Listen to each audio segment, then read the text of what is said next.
At 1:22 a.m., the ferry sends SOS. This is Estonia. Mayday, Mayday. Estonia, this is Sicilia, Europe. Estonia, what's going on? Can you reply? Mayday, Mayday. Only 30 minutes later, the MS Estonia hit the bottom of the Baltic Sea, slipped beneath the waves, and sank, disappearing from all radar screens. It is one of the most mysterious accidents on the high seas. How could the MS Estonia sink on the night of September 28, 1994, killing 852 people? Officially, the front hatch that opened in the storm was the cause. But in September 2019, a team of Swedish journalists dove to the wreck of the Estonia with a robot. On the bottom of the Baltic Sea, they managed to take pictures of a hole 4 meters long and 1 meter wide on the starboard side of the ferry. The ship's side and also the fender of the ferry were apparently bent inwards with great pressure. What role did this hole play in the sinking of the ferry? But the Swedish government is taking the filmmakers to court. The accusation: willful violation of the grave peace. This had been imposed on the wreck after the fatal sinking.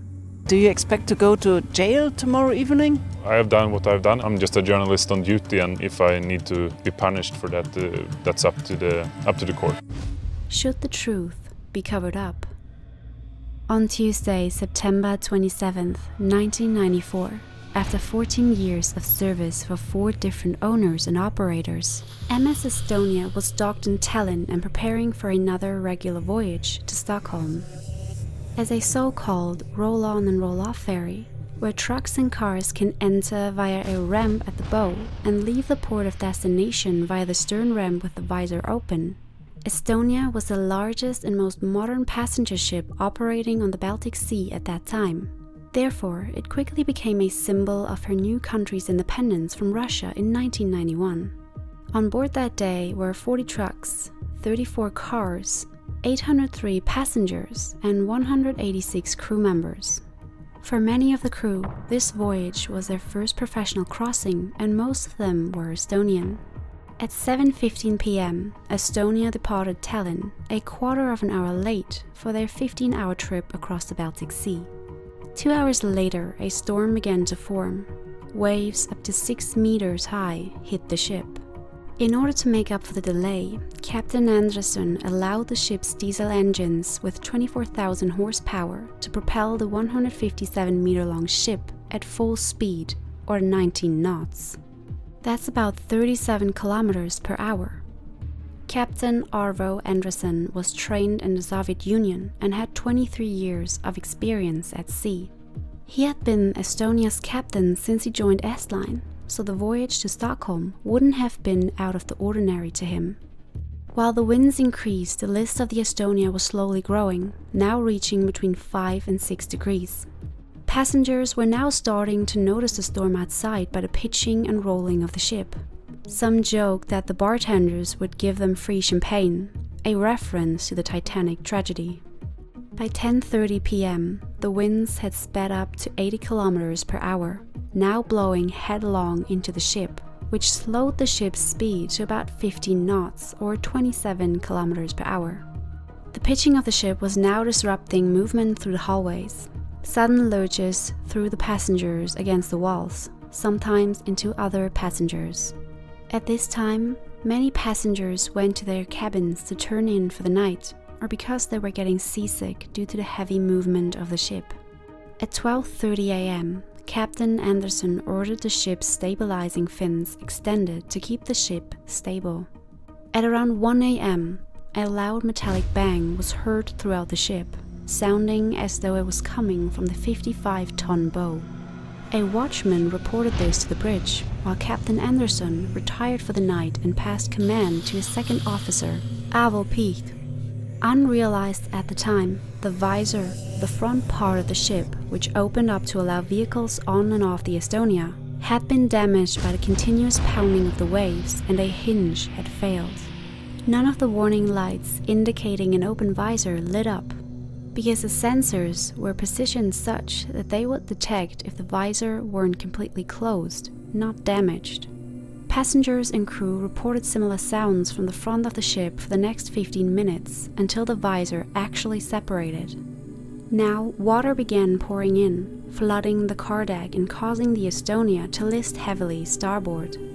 At 10 after 1 a.m., Hannes Kadak, a junior engineer, saw water flooding the car deck through the monitor in the engine control room. Believing it was rainwater, he switched on the pumps to clear it out, but he probably didn't see it necessary to notify the bridge, so he didn't bother. Minutes later, the chief engineer came into the engine control room. When he checked the monitor for the car deck, he saw that the active pumps were being overwhelmed. He then went on his own inspection, where he saw the water was up to his knees. Upon realizing this, he rushed back to the engine control room to warn the bridge, but by the time he got there, it was too late. It was now almost 1:15 a.m. before the chief engineer could contact the bridge. The visor finally detached, hitting the bulbous bow and pulling the ramp down with it. Huge waves of water surged into the car deck. The Estonia lurched violently to starboard, throwing everyone against the walls. Meanwhile, the passengers were starting to panic, and most of them were probably already thinking that the Estonia was sinking. From here, their chances of survival depended on where they were in the ship and how quickly they reacted. The mere act of getting dressed was enough to condemn people to death. Soon, Captain Andresson was back on the bridge. He immediately ordered a turn to port, hoping the wind and waves would push Estonia back upright. Upon making the turn, the centripetal force pushed the ship even further to starboard, further increasing the list. At approximately 1:21 a.m., the engine stalled, leaving Estonia at the mercy of the wind and waves. The ship was now listing 30 degrees and the list was growing fast. On the bridge, a sudden lurch dislodged equipment from the wall. Some of it struck Captain Anderson, knocking him unconscious and sending him rolling down the slanting deck and into the windows on the starboard bridge wing. The second officer, Avo Picht, probably panicking, sent out a warning message through the ship's speakers that was an order to the crew, which apparently only went over the loudspeakers in Estonian, so that the majority of the mostly Swedish passengers could not understand it. By now, passengers desperately tried to save themselves. They scrambled through the narrow passageways that were barely wide enough for two people to pass in order to reach the deck, looking for life jackets. The search became so desperate that some took life jackets from other passengers. Due to the rapidly growing list and chaos among the passengers, an orderly evacuation was impossible. At 1:22 a.m., the desperate second officer began sending out distress calls. The Viking Line ferry MS Mariella responded to the signal. Europa Mariella. But the Estonia didn't hear the reply, which made the second officer from the Estonia abandon Mayday protocol and began calling for Silja Line's Silja Europa. Silja Europa responded to the signal, at which point Estonia declared a Mayday. Estonia, what's going on? Can you reply? Estonia lurched violently, throwing the second officer off the console and leaving it up to Officer Andres Tames. He probably didn't speak English, so the conversation carried on in Finnish. 7 minutes later, Tames was able to provide Estonia's position: Baltic Sea, 59 degrees, 22 minutes north, and 21 degrees, 40 minutes east, 50 kilometers away from the nearest coast. He ended the message by saying the situation was getting very bad. The Estonia soon rolled completely to starboard, the tilt 90 degrees. Around 200 people have made it on deck and are climbing over the railing onto the hull, which now runs parallel to the water surface. People walk along the side of the ship, the cabin windows under their feet.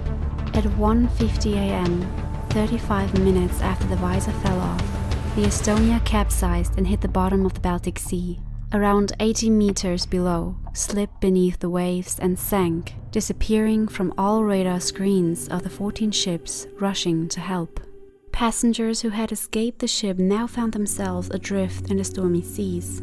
Knowing the body temperature falls upon falling asleep, the survivors did their best to stay awake. but many fell asleep and died of hypothermia. Others were washed off their rafts by the heavy waves.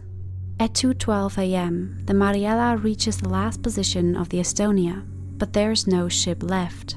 Only the screams of the drowning people, but the rescue is difficult. The waves are high, and it's dark. The Mariella doesn't want to get closer for fear of running over people. Witnesses on board the ferries later reported bodies being pulled into the propellers. Mariella immediately began sending out life rafts, but only 13 people were successfully transferred. A total of 25 helicopters arrived at 3:05 a.m. and began picking up survivors. In total, 138 survivors were rescued, but one later died in the hospital.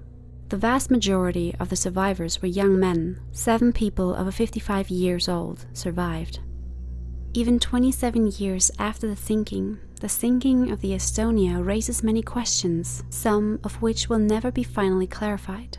And so the Estonia is surrounded by speculation and more or less wild conspiracy theories. The doubts begin with the exact number of victims. 989 people, 186 crew members and 803 passengers, including 501 Swedes, are said to have been on board. At that time, it was common among young people on Baltic Sea ferries to only buy a ticket for the crossing and not to book a cabin. These travelers were not recorded. Passenger lists only became mandatory after the incident. Officially, the death toll was given as 852. Only 137 people could be saved, including 3 Germans. Many who jumped into the water had no chance in the 13-degree cold and stormy sea. 93 people were recovered dead. Most of the passengers were probably surprised in their cabins, for whom the Estonia became their grave. But how did this happen? Who is to blame? Was it human error, faulty technique, or a crime? There were expert opinions and counter-expert opinions. Experts contradicting experts. What is certain is that enormous masses of water penetrated the ship in a very short time. In 1997, a first official report by the Commission of Inquiry set up by Sweden, Finland, and Estonia came to the conclusion that the cause of the accident was a design flaw. The hinges of the bow flaps could not withstand the stresses on the raging sea and broke off. Sweden's Prime Minister Carl Bildt quickly blames the German-wide shipyard, which built the Estonia in 1980. An important thing to know about ships is that they are not like mass-produced family cars which simply have some generic characteristics expected of them. When ships are first built, they are always ordered and built to serve a specific purpose, such as a certain type of cargo, a certain route or operation in certain climates or parts of the world, or a combination thereof. Problems tend to arise from the second owner on, when it's often tried to operate the ship outside of the original specification. Viking Sally, later named MS Estonia, built in 1979 by Meyer Werft, was originally designed to be a 136-meter-long sister ship to the MV Diana II, but was lengthened from 136 meter to 155 meters, and significant changes to her superstructure were made by her first owner, Rederi AB Sally, a Finnish shipping company that was part of the Viking Line consortium. Among the changes to the superstructure was an extension forward of the bridge, presumably to accommodate more passengers, as well as a new bow design. Previously, ferries had been built with a pair of bow doors that could be opened to allow vehicles to be loaded onto specially designed car decks. This design allowed multiple car decks to be on one ship, but it also meant they had to use ramps that were built on the docks. In some cases, the ship was taller than the ramp was long. Instead of a pair of bow doors, the Viking Sally had a flared bow visor that could be lifted using a pair of hydraulic lifting cylinders and rotated on a pair of hinges. This design meant the ferry could be given a car ramp of its own. Viking Sally's ramp ended up being longer than the hull was tall. As a result, the visor was modified with a ramp housing, so the ramp could be protected from the elements. On June 29, 1980, the Viking Sally was delivered to Rederi AB Sally and put into service. Her assigned route ran between Turku and Mariehamn in Finland and the Swedish capital Stockholm. This is a very sheltered archipelago route which takes about 12 hours and has a single stretch of open sea lasting about 2 hours. Also relatively sheltered in the prevailing winds by the land masses on both sides. The ship was built to operate on this route and this route only, and with the limitation that the ship would only operate when the weather was good enough. And if not, the sailing would be cancelled and the ship would stay in port. When the ship was sold to a Swedish-Estonian joint venture and named Estonia in January 1993, none of this of course applied anymore or could be kept track of. The sinking of the Estonia was met with skepticism. The Estonia had been given a golden pass declaring her fit to sail anywhere in the world, yet she had sunk with a great loss of life, and everyone wanted to know why. Already on the day after the Estonia sank, Sweden, Estonia and Finland set up a commission of inquiry. The Joint Accident Investigation Commission, short JAIC, has 3 representatives from each country, chaired by the Estonian Minister of Transport, Andy Meister. In the fall of 1997, the Commission presented its 128-page-long final report. It confirms the long-held suspicion that the German shipyard Meyer Werft in Papenburg on the Ems is to blame. The locks on the bow hatch were broken by a few strong waves, and the visor and the car ram behind it were torn off. But the results matched neither the calculations of independent experts nor the statements of the witnesses. For example, crew members and survivors state that the car ram was closed when the Estonia was already listing heavily. Passengers on the deck below the car deck reported no water encountering them on their way up. If there had been a massive inrush of water on the car deck, it would have been almost impossible for them to escape. If the water had only flowed into the ship via the car deck, the Estonia would have tilted to one side. But she wouldn't have sunk, or at least not that fast. So there must have been at least one other flood, a hole through which the air escaped to the outside. After the Commission passed the buck to Meyer Werft, the long-established German company initiated its own investigations. The investigators, including captains and experts in shipbuilding and explosions, presented their final report at the end of 1999. They investigated the case for 5 years and stated in their 1,300-page-long report that the ship was delivered without defects, but was poorly maintained. According to the group of experts commissioned by Meyer Werft, the sinking of the Estonia was triggered by a bomb explosion causing a hole, and the poor maintenance of the ship contributed to the rapid sinking. In autumn 1994, the Swedish government sent divers from the British company Rockwater to the Estonia. They filmed inside and outside the wreck, but only parts of the videos were released to the public. Numerous sections have been cut. Shots of the bow were completely missing. The rest was later passed on to interested journalists in extremely poor quality. It is a German journalist who is at the forefront of the fight to solve the case. In her book, The Estonia, Jutta Rabe meticulously researched the sinking of the ferry and its background over the last 27 years. On September 27, 1994, several trucks drove onto the car deck of the Estonia under the protection of a military escort. One can only speculate about their charge. However, the guarding by soldiers indicates that the cargo could have been military material.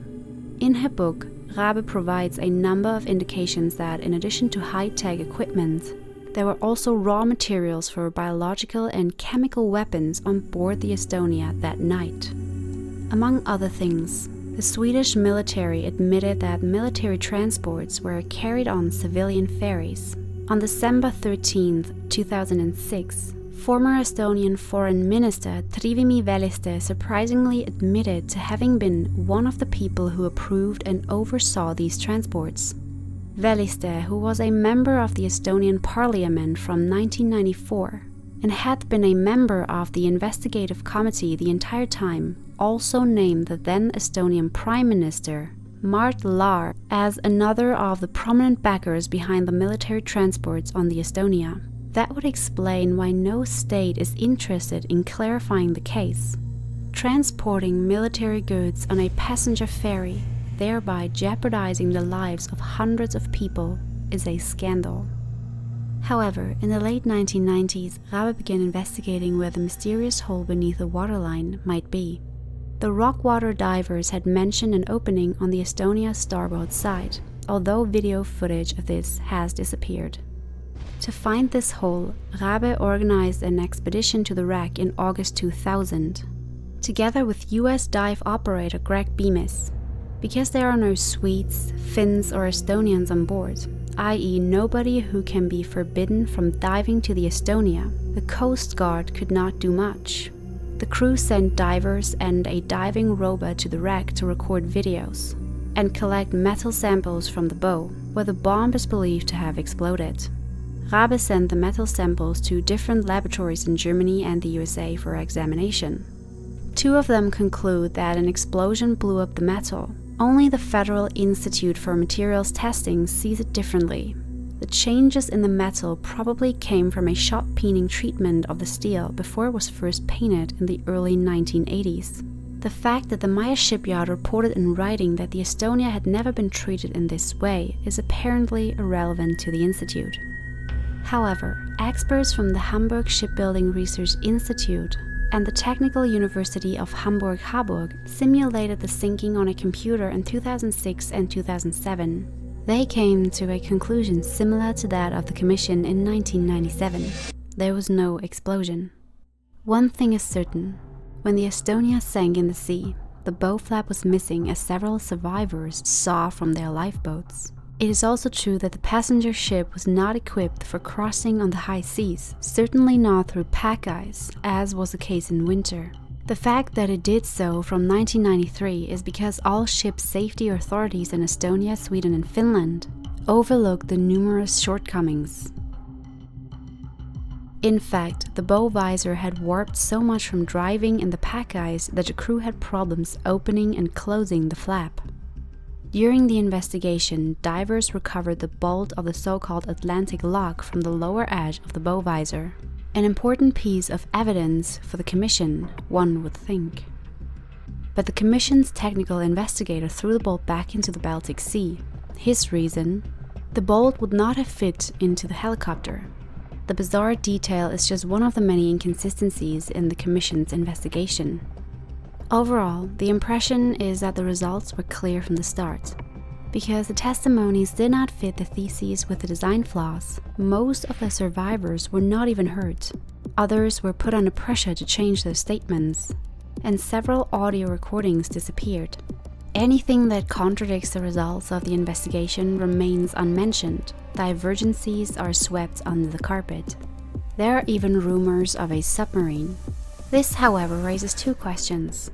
Where is the damaged submarine, and why did it cut the route of the MS Estonia? There's no proof, but another mystery.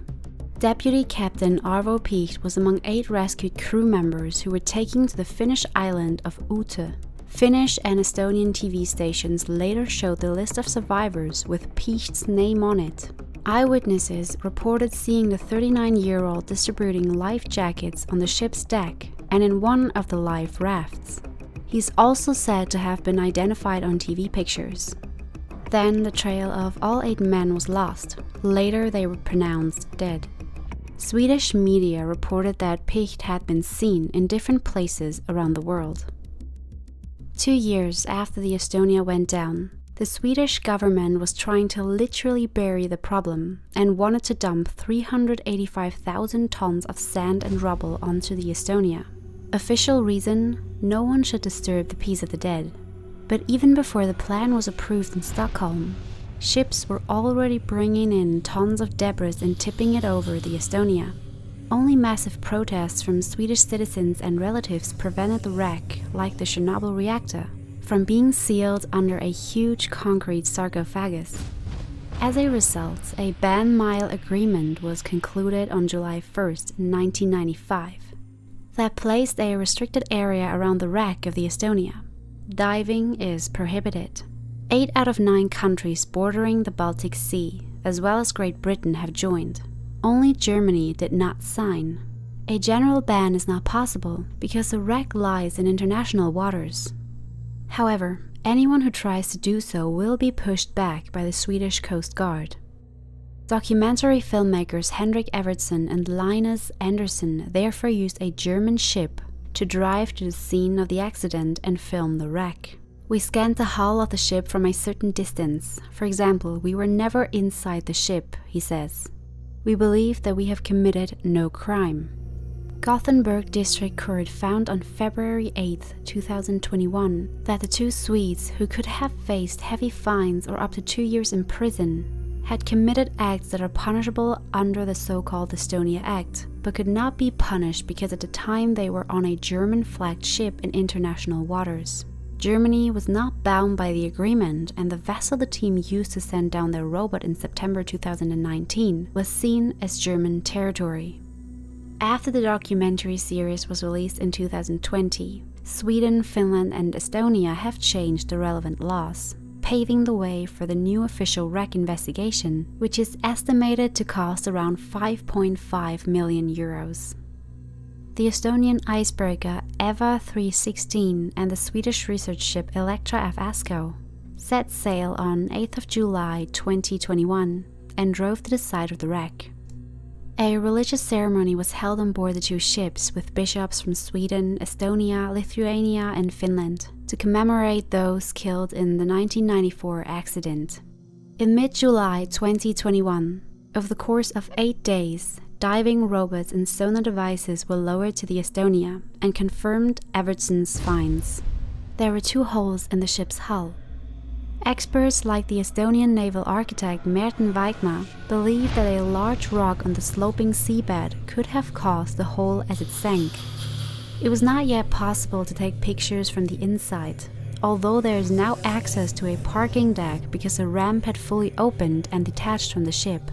Trucks and other vehicles are lying all over the place. It was simply too dangerous with the available examination equipment. This is what the experts are missing, an overall picture of the wreck, its location and the exact damage. Both are likely to have changed since the sinking. In spring 2022, the scientists want to go back to the scene of the accident to clarify the last questions. Rock samples from the suboil should help to understand the damage to the outer wall. And even then, it is not certain that the riddle of the Estonia will be solved. After all, we are looking for facts, according to the average commission, and no guilty parties. The S-Line shipping company had paid 130 million euros in compensation to survivors and their families. However, the question of guilt remains legally unclear. On the northernmost point of the island of Hiiumaa is a memorial to the 852 victims entombed in the wreckage of the MS Estonia 30 miles to the north. The 12-meter-tall rusting frame leans as if it were sinking.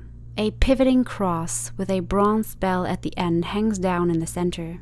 On the bell, 4 children's faces are sculpted. When the wind blows at the same strength and in the same direction it was blowing the night of the disaster, the bell tolls. The bodies of only 94 dead were recovered, despite promises to the contrary by the Swedish Prime Minister at the time, Carl Bildt. The ship and the bodies should be recovered as soon as possible. The wreck lies at a depth of 80 meters, which means technically it would be possible. But this was never tackled, presumably not only because the relatives of the victims also disagree about what should be done with the dead. To this day, more than 750 victims lie with the shipwreck off the south coast of Finland on the bottom of the Baltic Sea. Thank you for watching.